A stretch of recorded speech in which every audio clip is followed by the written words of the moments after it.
Hey everyone, it is Wednesday. I almost said it's Tuesday because I didn't see you yesterday, or at least not like this. But I finally released my collaboration with Courtney Pants. So if you haven't checked it out, make sure you check that video out. And we have others. They're coming.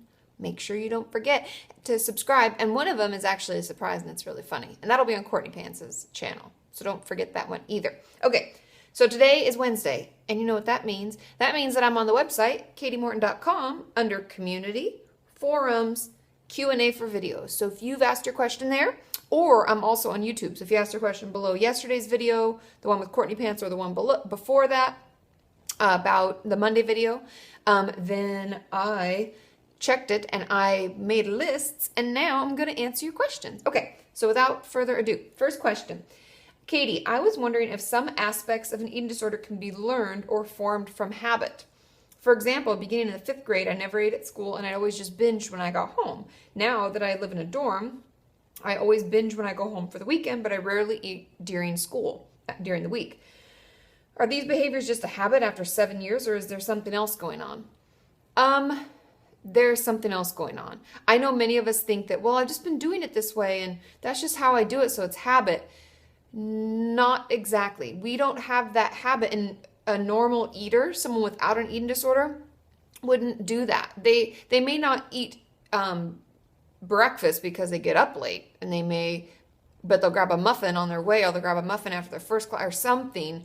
It's not, a normal eater would not eat just because it wasn't convenient. It wouldn't be an actual thing that they do. Like, they never do blah, blah, blah, blah. It would just be, oh, today I didn't have time. Or, oh, today they didn't have the thing that I wanted, so I'm going to go to the other. You know, it wouldn't be planned in like a habit, if that makes sense. So we can't learn eating disorder behaviors. We can't have a habit. When we're not eating and we're binging, it is usually because there's something else going on, and we're actually using that lack of food, or the overfull feeling that we get when we binge, and then the purging and all of that. We're using that as a way to cope with the emotional stuff that's going on that we don't really want to talk about. Okay? Does that make sense? Okay. Question number 2. Hello, Katie. I was wondering if you had any tips on how to get over things that trigger my self-harm. I had a very similar question, so I'm going to put them both together because I'm going to talk about this. Do you think someone can ever really stop thinking about, or in a sense, get over self-harming? Next week will be a whole year without it. Woo! Even though I'm much better and stronger now, if I have a bad day or something goes wrong, it's my first instinct. I can't see myself ever doing it again, but do you think the urges will go away with time? So, 2 things. People are talking about tips to get over self-harm. And I also have another question that I'll just lump in with this because it's all kind of the same.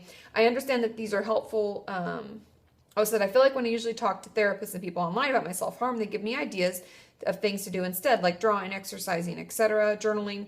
I understand these are helpful for me to stop cutting, but it seems like they don't actually solve the problems. I have low self-esteem, self-hate, etc., which are probably a result of my difficult childhood. Wouldn't it be better to deal with underlying issues instead of just suggesting other outlets for my feelings of guilt, anger, / sadness?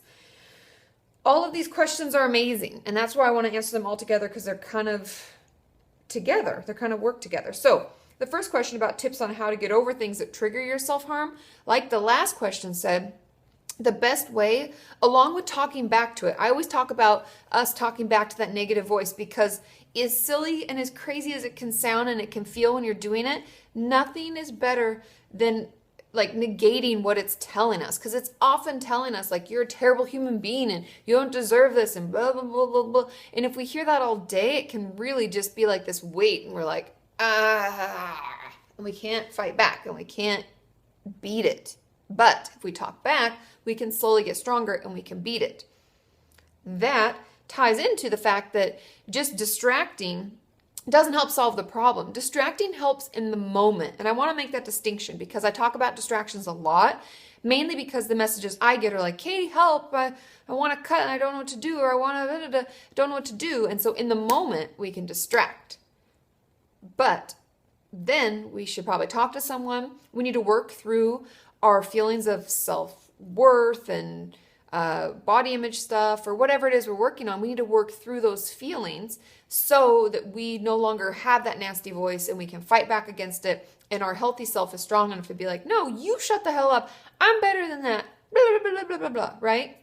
And we can fight the urges. Distracting helps in the moment though, and don't throw it out, don't throw the baby out with the bathwater, that saying, because it is useful in some parts. Now, another portion of that question, will it ever go away? So we're working on this stuff behind the scenes, and we're distracting in the moment, working with our therapist, might be doing some DBT therapy. We picked up that workbook that I recommend, and then a year later, we haven't self-harmed, but the feelings still come back. It will go away. Swear to God, honest to goodness, pinky swear, whatever, that it will.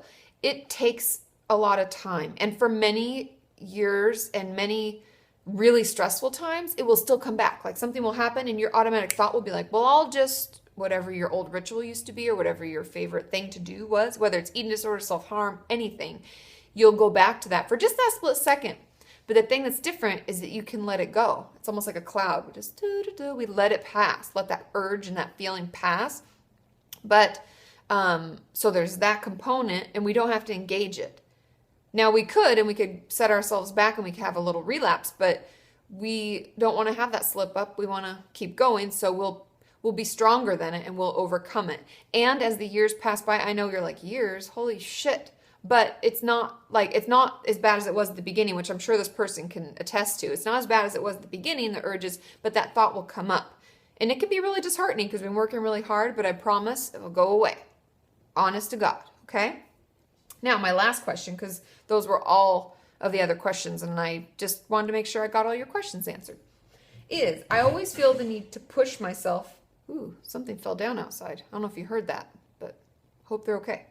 Okay, I always feel the need to punish myself for the smallest things. Even though I've never done anything too horrible, I feel that if I don't punish myself, I'll lose control of my emotions and end up doing something bad, such as lashing out at someone else. I fear that not punishing myself will result in everyone else seeing me the way that I see myself. I found this so interesting. That's kind of why I wanted to answer this. And I do get questions like this a lot. First of all, if this was my client, this is what I would say. Do you hear that in asking me this question, you're telling me that it's better for you to be really nasty to yourself and punish yourself versus lashing out at someone else? Just an observation, because that shows already that your self-worth is like, it's not doing so good. And so you feel like everybody else is worth more than you. And that's just not true. Not true.